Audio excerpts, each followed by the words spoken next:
আসসালামু আলাইকুম, কেমন আছেন সবাই? তো আশা করি সকলে ভালো আছেন। আলহামদুলিল্লাহ আমি ভালো আছি। চলে আসলাম আজকে নতুন একটা ভিডিও নিয়ে। আজকে কথা বলবো বুলগেরিয়া নিয়ে।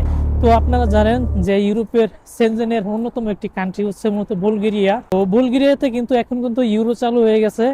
বুলগেরিয়াতে কি কি কাজের সুযোগ সুবিধা আছে, কত টাকা বেতন এবং কোন দেশ থেকে আসলে খুব সহজে ভিসা নিয়ে আসতে পারবেন, সেটাই তুলে ধরার চেষ্টা করবো আজকের এই ভিডিওতে। ভিডিওগুলো যারা দেখেন অবশ্যই লাইক কমেন্ট শেয়ার করবেন। ফেসবুক পেজ থেকে দেখে থাকলে ফেসবুক পেজ এবং টিকটকটি ফলো রাখবেন, এবং ইউটিউব থেকে দেখে থাকলে অবশ্যই ইউটিউব চ্যানেলটিকেও সাবস্ক্রাইব করে রাখবেন। কথা না বাড়িয়ে চলুন শুরু করা যাক। বুলগেরিয়া ইউরোপের অন্যতম একটি দেশ হচ্ছে মূলত বুলগেরিয়া।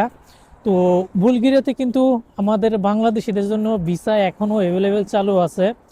তো বুলগেরিয়াতে আসলে কি কি কাজের চাহিদা আছে এখানে?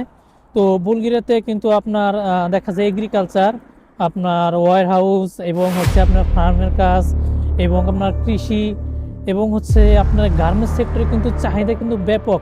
এর পাশাপাশি কিন্তু আপনার চাইলে ফুড ডেলিভারি করতে পারেন। একটি মাত্র সমস্যা রয়েছে, সেটা হচ্ছে ওয়ার্ক পারমিট। ইউরোপের অন্য দেশের তুলনায় বুলগেরিয়ার ওয়ার্ক পারমিটটা বের হতে একটু সময় লাগে, কিন্তু ভিসা প্রসেসিং আগের চাইতে কিন্তু অনেক দ্রুত হচ্ছে। ওয়ার্ক পারমিটটা বের হতে দেখা যায় আপনার এখন পর্যন্ত 2 থেকে 3 মাস সময় লাগে।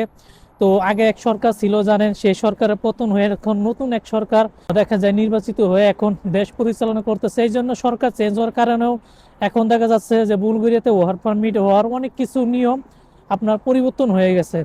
আগে যেখানে সময় লাগতো আপনার 2 মাস 2.5 মাস, কিন্তু এখন দেখা যায় সময় লাগছে আপনার 5 মাস 6 মাসের মাঝে মাঝে কিন্তু লেগে যাচ্ছে। তো ওয়ার্ক পারমিট বের হতে এখন কিন্তু সব জায়গায় একটু সময় বেশি লাগে। দেখা যায় আমি যেখানে আছি মল্লবা, এখানে ওয়ার্ক পারমিট বের হতে দেখা যায় আপনার সময় লাগে মাঝে মধ্যে 3 থেকে 4 মাস, 5 মাস 6 মাসও কিন্তু লেগে যায়। সেই ক্ষেত্রে দেখা যায় বুলগেরিয়াতে ওয়ার্ক পারমিট যে 3 থেকে 4 মাস 5 মাস সময় লাগে, এটা কিন্তু আহামরি কোনো খুব বেশি একটা সময় না।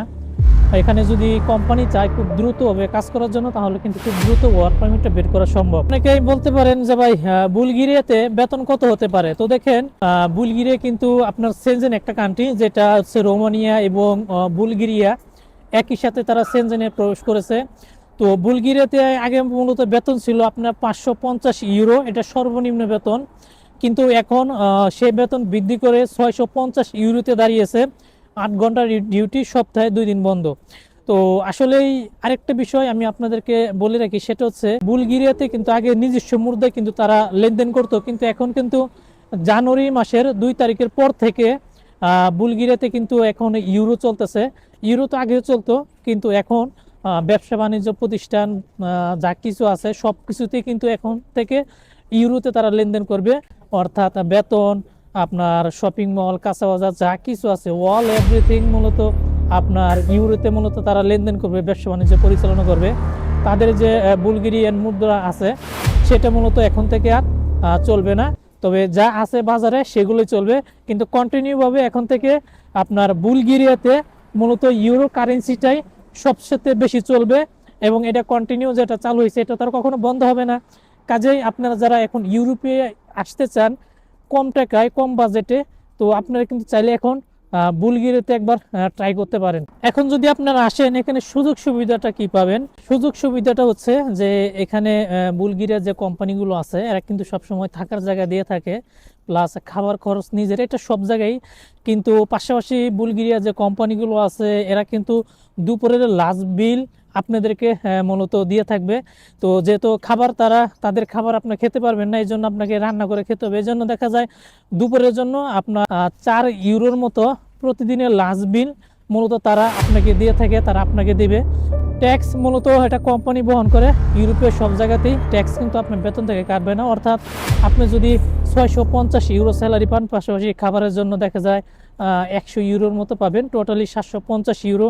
আর এখানে কিন্তু ওটি সিস্টেম আছে, আপনারা ওভার টাইম করতে পারবেন। কিন্তু যারা মূলত ফিক্স বেতনে কাজ করে এদের মূলত দেখা যায় 8 ঘন্টা ডিউটির পর যদি আপনারা কাজ করেন, এখানে মূলত আপনারা ঘন্টা হিসেবে কিন্তু আপনারা টাকা পাবেন। অতিরিক্ত ডিউটি করলে ঘন্টা হিসেবে কত দেয়, সেটা হচ্ছে অতিরিক্ত ডিউটি করলে ঘন্টা হিসেবে আপনি এখানে 4 থেকে 5 ইউরো পাবেন। এবং যারা ফুড ডেলিভারিতে কাজ করে বুলগেরিয়া দেশটি, তাদের জন্য আরো সুবিধা বেশি, সেল করতে পারবেন। তো আপনারা যদি চান যে ফুড ডেলিভারিতে এসে কাজ করবেন, সেটাও কিন্তু আপনারা চাইলে পারেন, কারণ এই দেশটিতে ফুড ডেলিভারি কাজের ফেমাস অনেক। আর এই দেশটিতে কিন্তু থাকা খাওয়া খরচ খুব বেশি একটা না। দেখা যায় বাংলাদেশি আপনার 12 থেকে 14-15 হাজার টাকা হইলেই আপনারা অনায়াসি মান্থলি আপনারা পার করে দিতে পারবেন। আর ফুড ডেলিভারি কাজটা যত প্রোডাকশন, এখানে যত বেশি সময় দিবেন আপনার তত বেশি ইনকাম। প্রতিদিনের একটা প্রোডাকশন বোনাস আছে এবং হচ্ছে আপনার সাপ্তাহিক বোনাস আছে, আপনারা 15 দিন পর পর, এবং হচ্ছে মান্থলি বোনাস আছে। তো যারা ফুড ডেলিভারি কাজ জানে এই বিষয় সম্পর্কে তারা আরো বেশি ভালো জানে। আর ফুড ডেলিভারি কাজের চাহিদা কিন্তু আপনার বুলগেরিয়াতে অনেক বেশি। তো বুলগেরিয়াতে কারা কারা আসতে পারবেন? তো যারা মিডিল ইস্টে বিশেষ করে থাকেন, সৌদি আরব, দুবাই, কাতার, কুয়েত, এইসব এশিয়াতে যারা মিডিল ইস্টে থাকেন যারা, তাদের জন্য মূলত বুলগেরিয়া আসাটা 100 থেকে 100% শিওর হবে যদি আপনি একটা ওয়ার্ক পারমিট ম্যানেজ করতে পারেন। বুলগেরিয়াতে যারা আপনারা আসতে চান, যদি আপনাদের ওয়ার্ক পারমিট হয়, আপনাদের ওয়ার্ক পারমিট হলে 100% আপনারা ভিসা পাবেন।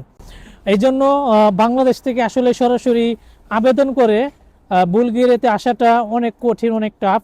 দেখা যায় ভিসার রেশিও খুব বেশি একটা হয় না। তো আপনারা যারা মিডিল ইস্টে আছেন তো জানেন যে মিডিল ইস্টে কিন্তু এম্বাসিতে এত বেশি অ্যাপয়েন্টমেন্টের চাহিদা থাকে না, চাপ থাকে না, কাজে খুব সহজে কিন্তু আপনার অ্যাপয়েন্টমেন্টটা নেওয়া যায়। আর বুলগেরিয়াতে এখন পর্যন্ত ভিসার রেশিও দেখা যায় 2026-এ 100 থেকে 100, 90 থেকে 95% আপনারা ভিসা পাবেন। দেখা যায় 50 জনে জমা দিলে 45 থেকে 48 জন ভিসা পাবেন। কিন্তু আপনারা যারা জমা দিবেন সবসময় ওই যে ভিসা পাবো কি পাবো না এগুলো নিয়ে কখনো টেনশন করবেন না। আপনারা যারা দুবাই, কাতার এবং কুয়েত, সৌদি আরব থাকেন, তো আপনারা চাইলে অনেক এজেন্সি আছে তারা মূলত বুলগেরিয়া নিয়ে কাজ করে। তো এজেন্সির সাথে কথাবার্তা বলে আপনারা মূলত চাইলে বুলগেরিয়াতে আসতে পারেন। বুলগেরিয়াতে আসতে যদি এইসব দেশ থেকে আসেন খুব বেশি খরচ হবে না। বাংলাদেশি পরিমাণ দেখা যায় আপনার 7 থেকে 8 লক্ষ টাকার মতো খরচ হবে। প্লাস আপনার যদি একবার বুলগেরিয়াতে আসতে পারেন, যদি আপনার এই দেশটিতে কাজ ভালো না লাগে, আপনি কিন্তু চাইলে পরবর্তীতে সেনজেনের যে কোনো কান্ট্রিতে মুভ করতে পারবেন। তো আপনারা জানেন যে যেহেতু বুলগেরিয়া এখন সেনজেন, তো বুলগেরিয়াতে আসার পর যদি আপনার কাজ ভালো না লাগে, পরবর্তীতে চাইলে যদি আপনার পাসপোর্ট আপনার সাথে থাকে সেনজেনের যে কোনো দেশটিতে আপনার প্রবেশ করতে পারবেন খুব সহজেই। সো ভিডিওটা কেমন হলো আশা করি লাইক কমেন্ট শেয়ার করবেন। সো আমি এখানে তুলে ধরার চেষ্টা করেছি। সো টোটালি যদি প্রসেসিং টাইম এখানে বলি, দেখা যায় আপনারা 5 থেকে 7-8 মাসের মধ্যেই বুলগেরিয়াতে কিন্তু ফ্লাই করতে পারবেন। তবে এই জন্য সবচেয়ে বেশি সুবিধা হবে যারা মিডিল ইস্টে থাকেন, দীর্ঘদিন ধরে আপনার বৈধতা আছে, সব ডকুমেন্ট, টিআরসি কার্ড আছে, আকামা সব কিছু যদি থাকে, মিডিল ইস্টে থেকে বুলগেরিয়াতে ভিসা হচ্ছে 100 থেকে 100%। তো বাংলাদেশ থেকে ভিসার রেশিওটা একেবারেই কম, কিন্তু মিডিল ইস্টে থেকে কিন্তু ভিসা রেশিওটা আপনার দেখা যায় 95 থেকে 98%। হয়তো 100-এর মধ্যে 2-1 জন মিস যেতে পারে, তাদের যদি সন্দেহ হয় যে এই লোক সেখানে গিয়ে থাকবে না, চলে যাবে, তাহলে এটা অন্য ব্যাপার। তবে আপনারা যারা চান অবশ্যই আসতে পারেন 2026-এ বুলগেরিয়াতে। সো ভালো থাকবেন। ভিডিওটা কেমন লাগছে অবশ্যই লাইক কমেন্ট শেয়ার করবেন। আর এরকম ধরনের আরো নতুন নতুন ভিডিও পেতে অবশ্যই চ্যানেলটিকেও সাবস্ক্রাইব করে রাখবেন। সো ভালো থাকবেন, আজ পর্যন্তই, আল্লাহ হাফেজ।